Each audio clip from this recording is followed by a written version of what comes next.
C'est l'un de ces événements dont on se souvient comme d'hier. De l'endroit, des personnes, du temps qu'il faisait. Moi, j'étais devant ma télé, comme toute la France, et une partie du monde aussi.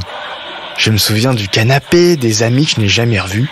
On venait tout juste d'avoir notre bac, et ça devait être un vrai soir de fête. Et vous étiez où? Si je vous dis...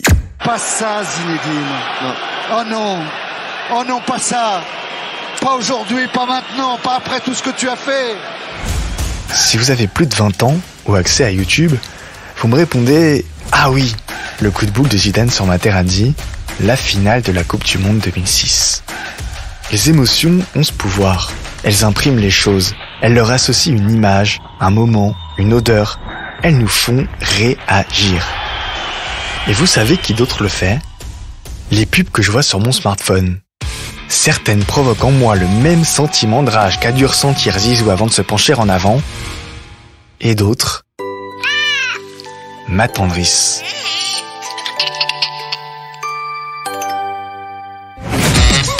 Make sense? Make sense. Bienvenue dans Make Sense, un saut dans la pop culture pour explorer les questions de société. Un podcast de Schema Business School.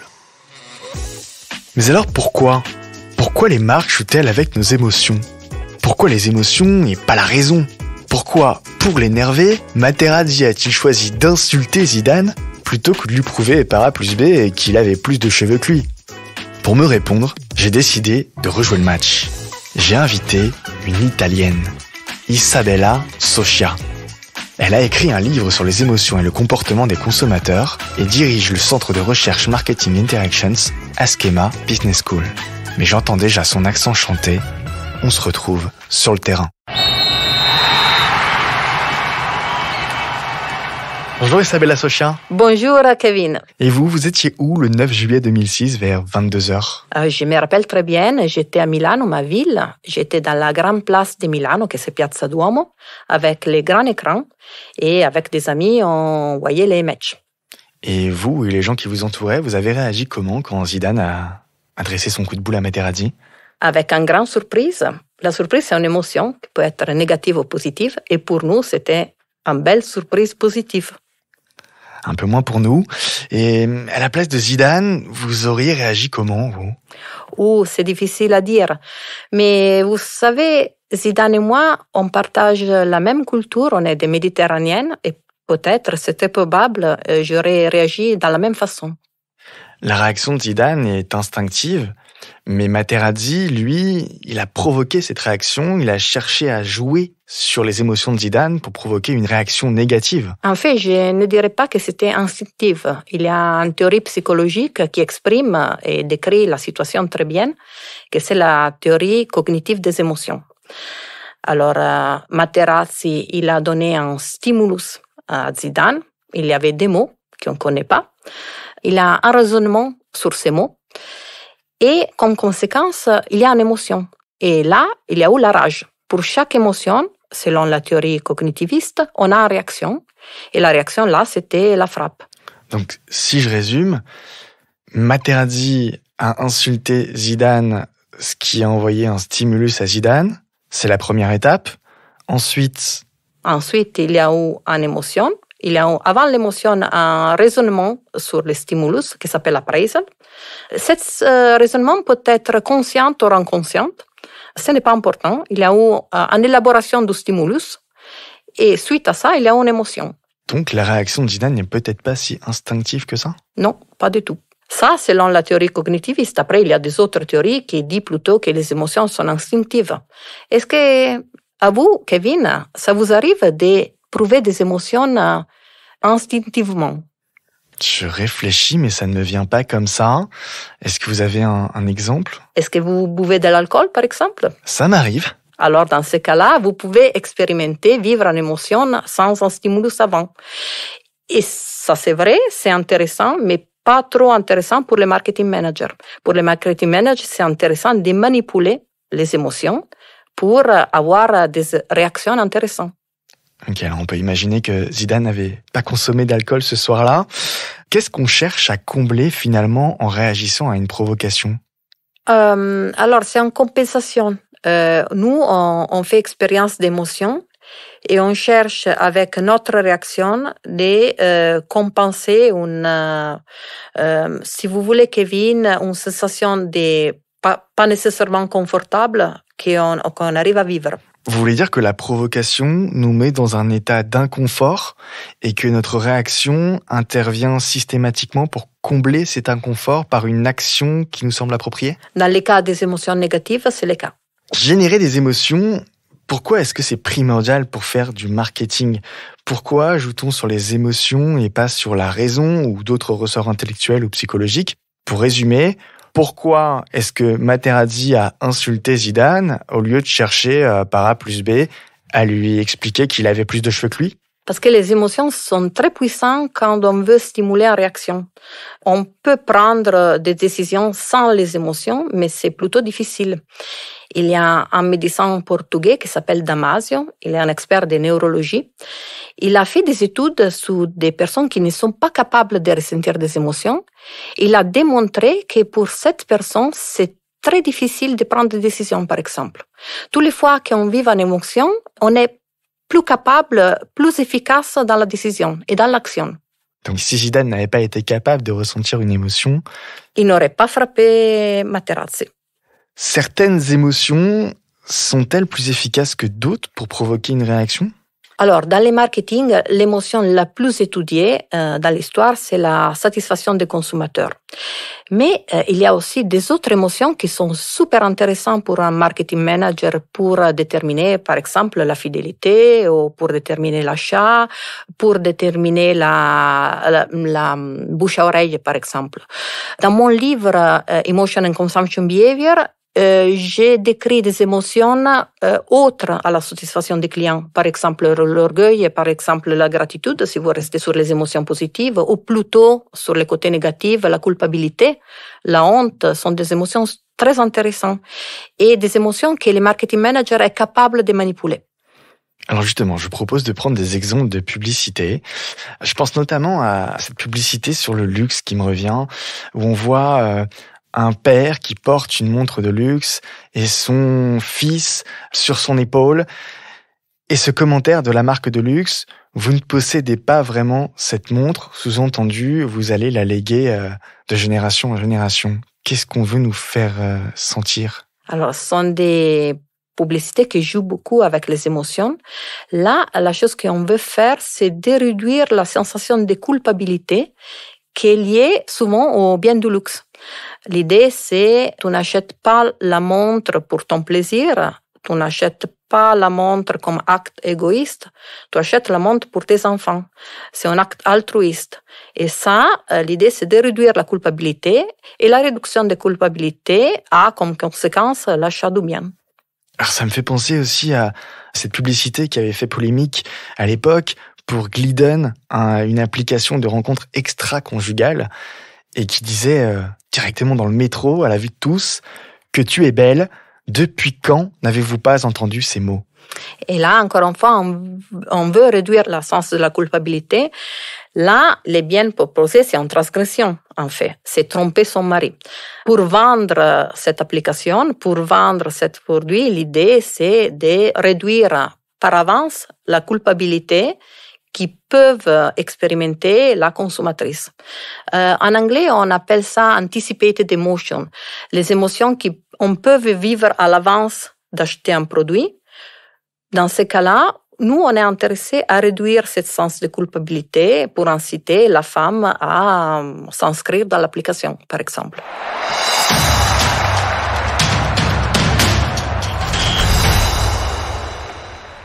Certains marketeurs sont prêts à tout et notamment à nous faire peur. Je pense à cette publicité pour la SPA, la Société protectrice des animaux, avec ce jeune homme qui porte une veste en fourrure et qui porte aussi dans ses bras un chien complètement décharné. Qu'est-ce que... Là, il y a encore une fois des émotions. On est dégoûté dans un côté, comme vous avez dit, mais il y a aussi un anticipated emotion, encore une fois, c'est un sens de culpabilité qu'on peut expérimenter si on décide d'acheter des produits faits avec la fourrure. Là, on nous fait sentir coupables à l'avance et comme ça, on empêche l'achat.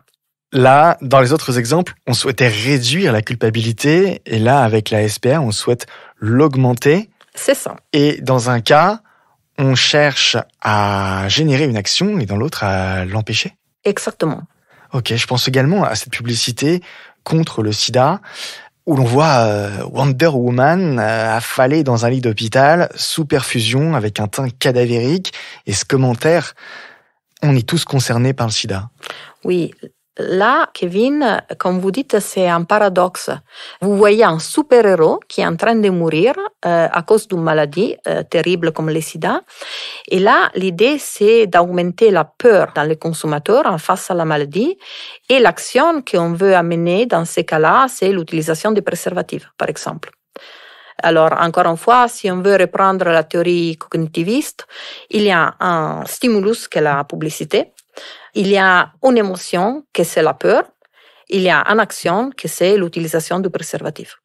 Et alors, je crois qu'on peut aussi manipuler les émotions dans l'espace. Oui, jusqu'à maintenant, on a parlé de campagnes publicitaires, mais en fait, les marketeurs, ils sont très intéressés à manipuler les émotions dans l'espace. Et quand je pense à l'espace, je pense au magasin, je pense à l'événementiel et je pense aussi aux réseaux sociaux.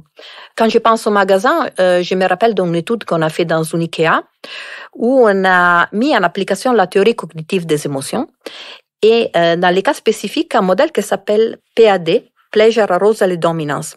C'est un modèle qui décrit une situation où il y a des stimuli qui déterminent le pleasure, ça signifie le bonheur, la dominance, ça signifie le contrôle de l'espace, l'arousal, ça signifie l'excitation dans l'espace. Et suite au pleasure, arousal et dominance, il y a des actions. Par exemple, la décision d'être loyal à un point de vente.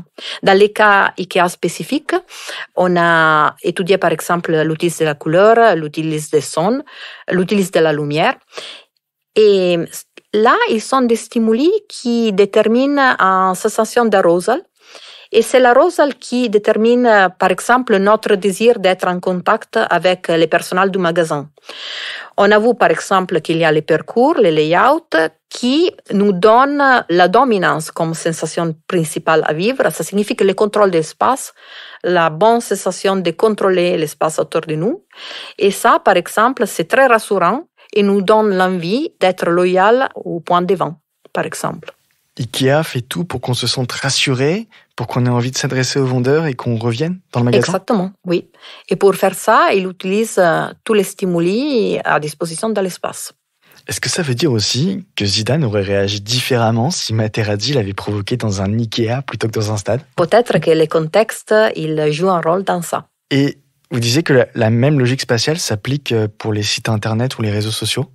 Oui, certainement. Les réseaux sociaux sont très intéressants parce que dans les réseaux sociaux et dans les sites internet, on peut personnaliser les stimuli. Par exemple, dans une IKEA, les stimuli sont pareils par tout le monde. Dans les réseaux sociaux ou dans le web en général, on peut vraiment personnaliser les stimuli et déterminer des émotions spécifiques. Ça, c'est un avantage pour le web. L'autre chose intéressante qui arrive dans Internet, dans les réseaux sociaux en spécifique, il y a ce phénomène intéressant des émotions partagées. C'est très facile et très rapide de partager des émotions et d'obtenir des émotions collectives. Il y a un article très intéressant qui a été publié récemment sur Recherche et application du marketing qui explique ce phénomène de partage d'émotions dans les réseaux sociaux. C'est un phénomène, si on compare les réseaux sociaux au monde réel, physique, dans les réseaux sociaux, c'est un partage beaucoup plus efficace et beaucoup plus rapide. D'accord, c'est d'autant plus d'actualité que nos émotions n'ont peut-être jamais été aussi manipulées qu'aujourd'hui avec la technologie? Oui, aussi dans le domaine de l'artificial intelligence, il y a des études très intéressantes sur ça.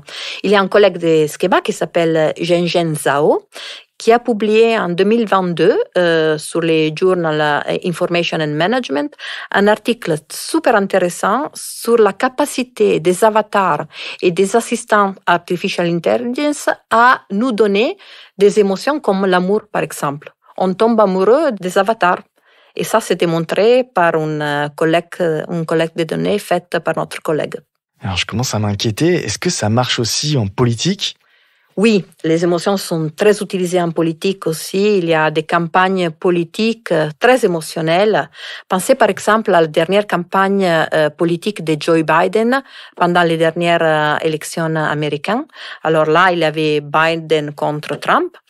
Et Biden, dans cette campagne, il raconte, pas lui-même, en troisième personne, il raconte un peu sa vie.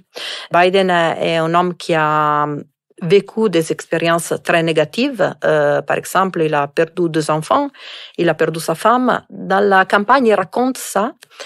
Et il a souffert. Il a souffert comme les Américains dans la pandémie, par exemple.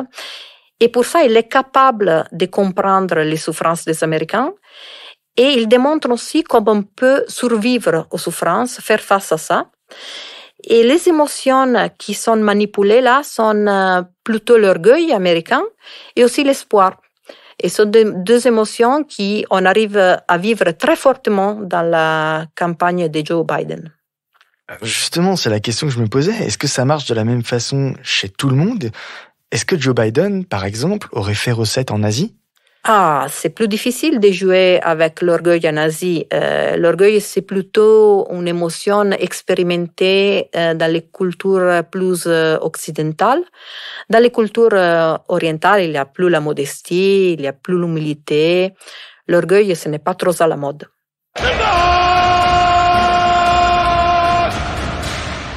Est-ce que ça veut dire qu'avec Zidane, Materazzi a visé juste, il a employé les bons mots, il a provoqué la bonne réaction ? C'était un jeu facile pour Materazzi parce que Zidane, Materazzi, moi et vous, on partage la même culture, c'est une culture plutôt méditerranéenne.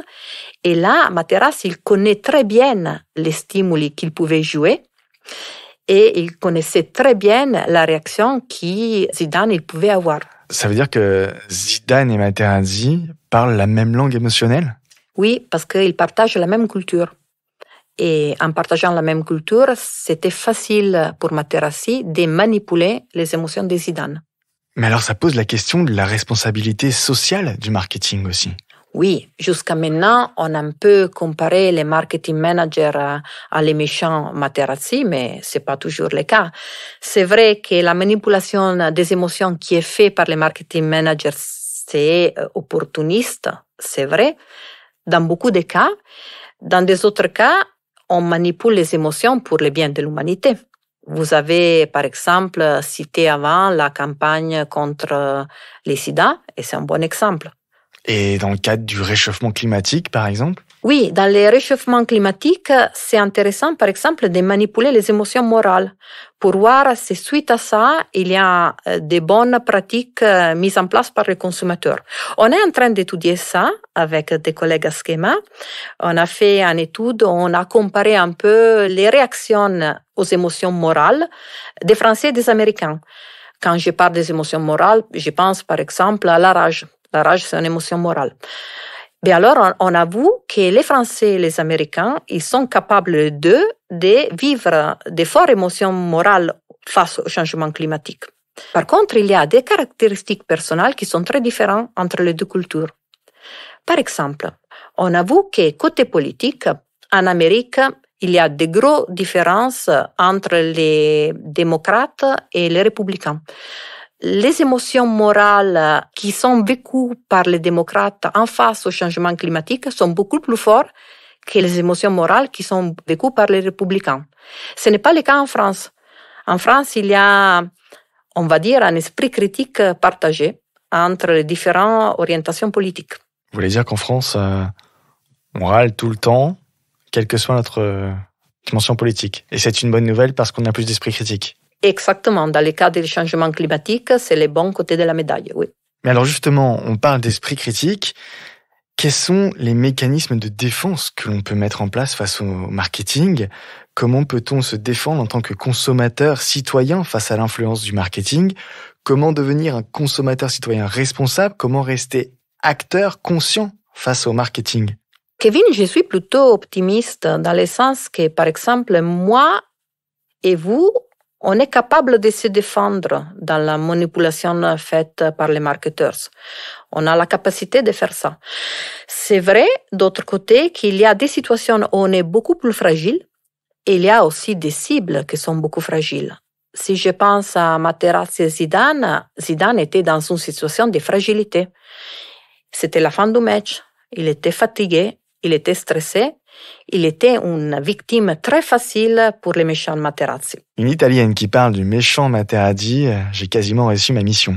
Si les adultes peuvent se défendre, est-ce qu'il n'y a pas des populations plus fragiles? Oui, il y a aussi des populations plus fragiles. En fait, nous, les adultes, on est capable de se défendre quand on est plutôt relaxé, quand on est cool, quand on n'est pas stressé. Mais c'est vrai qu'il y a des cibles qui sont toujours en péril, si on veut. C'est le cas, par exemple, des enfants et des ados. Et c'est pas par hasard qu'en France et en Amérique aussi, c'est interdit pour les ados et les enfants jusqu'à 13 ans d'ouvrir un compte dans les réseaux sociaux. Parce que ce sont des endroits où on peut être manipulé côté émotionnel. Est-ce qu'on peut dire que Zidane, sur le terrain, ce soir-là, était finalement dans la même situation de fragilité qu'un enfant? Exactement, oui. Mais alors Zidane, qu'est-ce qu'il aurait dû faire ce soir-là pour se défendre? Moi, je ne suis pas un expert de football, Kevin, mais je trouve que Zidane n'avait pas beaucoup de responsabilités dans le sens qu'il était stressé, il était fatigué. Je trouve que les coachs auraient dû remplacer Zidane avant qu'il se trouve dans une situation comme ça, d'extrême fatigue et de stress extrême.